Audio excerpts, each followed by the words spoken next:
Happy day to all. In today's session, we'll discuss about span of control, which is one of the fundamental management tools. Span of control may also be referred to as span of management, span of authority, span of supervision, span of responsibility, and as management ratio. In whichever way it is referred to, the concept remains the same, right? Now, I've arranged today's presentation in such a way that we'll start with a definition, followed by an understanding of the different types of relationship that can exist between the supervisor and the subordinate, followed by the implications of span of control on organizational design, the factors influencing it, and the findings of the study done by Deloitte and McKinsey in this field of span of control. To start with, span of control is a management tool which seeks to define the number of people a manager can supervise effectively. So it is not mere supervision, it is about supervising effectively, right? Now the concept of span of control was developed way back in 1922 at United Kingdom by Sir Ian Hamilton. And it arose from the assumption that managers have finite amount of time, energy and attention to devote to their subordinates. So the managers have to divide their time between what they have to do as their job and also to monitor the job that is done by their subordinates. And this concept gained importance in the context of organizational design for growth or expansion, restructuring in the event of mergers or acquisition, and cost reduction. Now coming to understanding the different types of relationship, which has been put forth by V.A. Greikunas, an American management theorist. He says there are three types of relationship that can exist in any organization between the subordinate and the supervisor. The first being a very simple one, which is called as a direct single relationship, which is indicated by the topmost part of the diagram, where there is one reportee to the supervisor. Say, for example, the managing director of a company reporting to the CEO.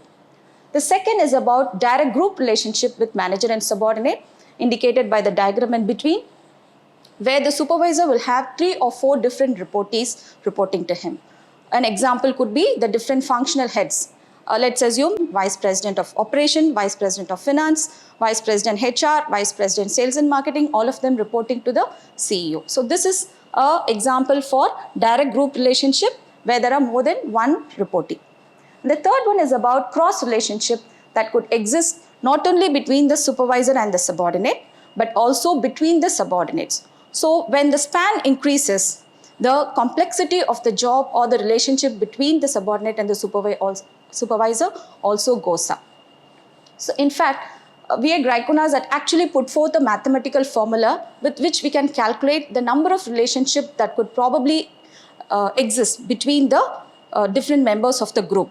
So he concludes that as the number of people goes up or the span of control goes up, the amount of time the manager has to spend increases geometrically. All the managers would experience a decrease in effectiveness as the span of control exceeds the optimum level. So here I would like to pause you to reflect. In that case, what would be the optimum span of control for any organization to identify? Is there a way to fix this? Yeah. So here is where the findings given by McKinsey, about which we will cover in the later part of the presentation, comes in handy for us to give a broad guideline. What is the different type of archetype the supervisor would fall in for us to fix the span of control or the optimum span of control? These findings will be discussed in detail as we go by. Now moving on to understand the implications and the types of span of control.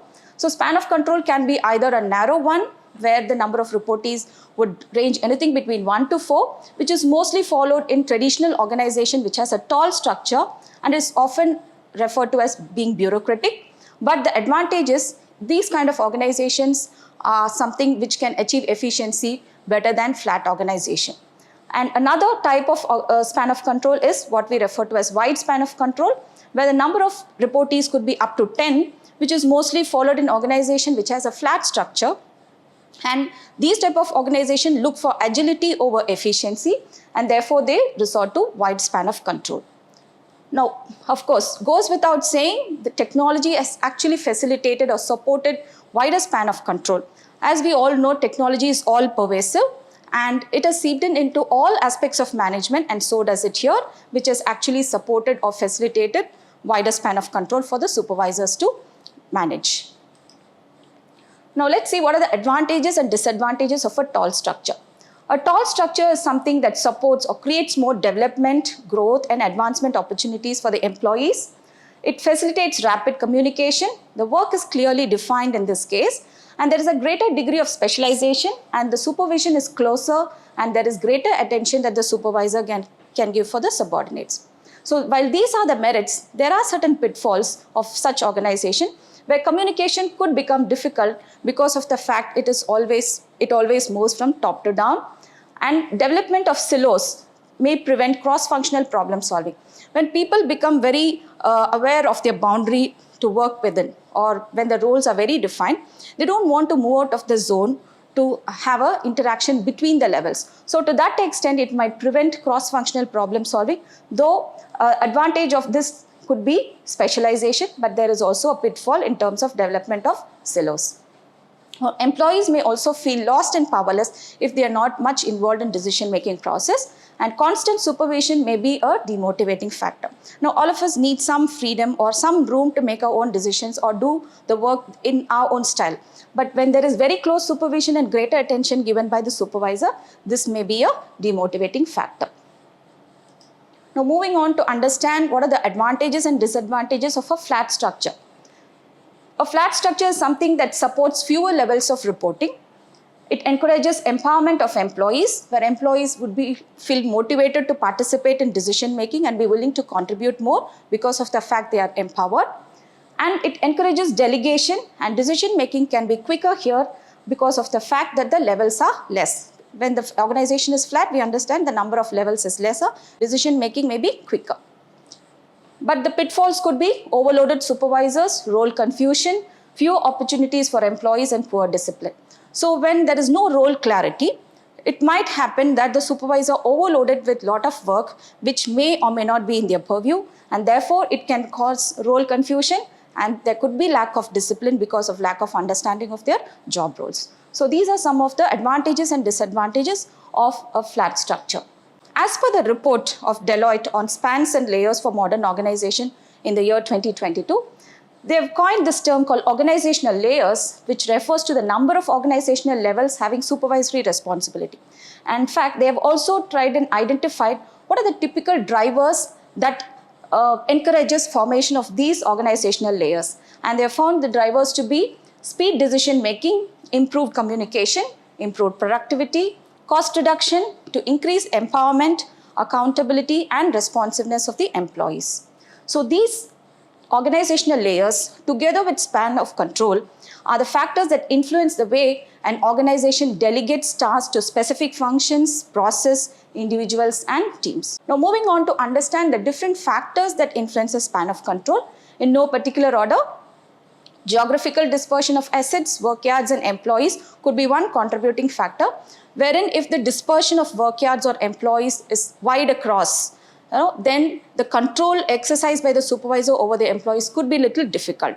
So when they are concentrated in a place, it becomes easier. So as the geographical dispersion increases, the span of control would decrease. Now, another factor could be capability of the employees and the manager. So more capable or more skilled or more competent the employees are, the manager would be able to give them a free hand to operate, and his intervention can be minimal. So facilitating a wider span of control. And also, if the manager is very efficient, that he can manage a big team, then there is a scope for increasing the span of control. Now, looking at the other factor as size of the business and type of business, it is generally said as the size of business increases, the span of control also increases. And the type of business can also be an influencing factor. For example, if it is an organization which manufactures a standardized product without much variation, so there the task that is done by the subordinates would be more or less similar, and therefore the intervention of the supervisor could be less, enabling a wide span of control. But at the same time, if the product is something which is customized, where there is constant client interaction that happens and a customized product is come up with every time, so the task is not repeated, then the intervention of the manager needs to be more, and therefore the span of control would shrink. Technology, yes, definitely technology has facilitated a increased span of control, about which we have already spoken about. And looking at the volume and similarity of a task of tasks that influence the span of control. When the tasks are similar, it will facilitate a wider span of control. And if the volume of the task is more, definitely there is a probability for decreased span of control. And to what extent the manager has to add value to the work done by the subordinate can also be an influencing factor. So more the value addition required by the supervisor, the lesser the span of control would be. Because the supervisor needs to constantly monitor his team, therefore his time would be very limited for a few people to control. Now these aspects, whatever we have discussed as factors, are more or less the same thing that has been given by McKinsey in their study, how to identify the right span of control for your organization in the year 2017. So they have covered time allocation, process standardization, work variety, and team skills required as some of the aspects of managerial complexity that influences the span of control. Now the key findings are, they found that optimizing for manager span requires an understanding of the complexity and the nature of the work done both by the manager and the direct reports. This is something which I've already covered. They've also proposed that any organization needs to look inward to understand how they need to decide on the span of control, and it is not something which they can benchmark or copy from a competitor. The reason being, the resources deployed for the organization could be different, the type of business that you are in could be different, the stage of growth that the business is in could be different, the available talent pool of the organization could be very different from the other competitors. So when there are so many influencing factors, the organization needs to look inward to understand what could be the ideal span of control given the scenario in business for them. Right? So this is exactly what they are saying. The top-down assignment of managerial span of control based on external comparison misses the specificity critical to designing something that is right for each company's context and strategy. So accordingly, the companies need to look inward to identify what the span of control should be like. And based on that, they have categorized the different job role that could be done by the supervisor into 4 different categories, what they call as different archetypes, as coach, supervisor, facilitator, and coordinator. So these 4 archetypes have been put forth with the understanding that there are 3 critical things that the organization needs to look into before they categorize their supervisor. The first being individual responsibility of the supervisor exercised over their subordinate. The second being the variety of job that the team does. And the third being time taken for attaining self-sufficiency by the team. Right? So based on these 4 factors, you can actually decide what type of archetype the supervisor would fall under. So the first being that of a coach. A coach has a significant level of individual responsibility. There may not be guidelines or standardized process in place for their work. So the team conducts different type of work every time, and those work activities are rarely repeatable. So which means every time it's going to be a new experience which requires a lot of individual attention by the supervisor. So self-sufficiency can be achieved only after several years because work requires skills developed by an extensive apprenticeship. So since the work requires extensive training, okay, it might take a long time for the team to attain self-sufficiency. So such type of a role is what we can name as coach, right? And one example could be the role of a functional vice president. And if that is the role the supervisor is going to play, then the ideal span of control recommended is anything between 3 to 5 direct reports. The next archetype is that of a supervisor, where the supervisor archetype has a moderate level of individual responsibility and has leadership from others for execution. A standard work process exists, but not all of it is standardized. Part of it is standardized and part of it is still a variable. So attaining self-sufficiency can be achieved more quickly compared to that of a coach, but still it requires skills developed through a moderate apprenticeship in a standardized way, right? So which means there is some amount of intervention still required by the supervisor. That's the reason we are calling it as moderate level of individual responsibility from the supervisor. The role that is quoted as example is that of accounting manager, and the typical span of control for such an archetype is anything between 8 to 10 direct reports. The next is done, whom we can call as a facilitator, so who has limited responsibility for individual delivery with primary accountability for managing day-to-day work of others. So work is mostly standardized. Okay, so most of the work is standardized, and part of it is something which require the supervisor's attention. So self-sufficiency can be achieved within 1 or 2 months with some basic training, and therefore the amount of time that the facilitator has to spend with the team becomes less, which means there can be the span of control can move beyond 10. So in this case, example given for such a role is that of a accounts receivable and payable manager in a large financial organization, and the span of control recommended is anything between 11 to 15. The last example or the archetype given is that of a coordinator. A coordinator archetype spends nearly all of his or her time managing the day-to-day work, and the work is highly standardized. So when the work is highly standardized, the subordinates may take very less time for attaining self-sufficiency within few weeks or so, where they can learn the skills to do their routine work. So to that extent, the intervention of the manager becomes very, very less. An example quoted for this is that of a manager in a call center. So since the manager's intervention is very less, the span of control can be anything from 15 or slightly more than that. So this categorization of the different archetypes is something which McKinsey has proposed, and I think this gives some guideline for any organization to look up to understand which is the archetype that suits their supervisors at different level for them to understand or arrive at the optimum span of control. So with this, I would like to conclude today's session. We'll meet with a different topic in the next class.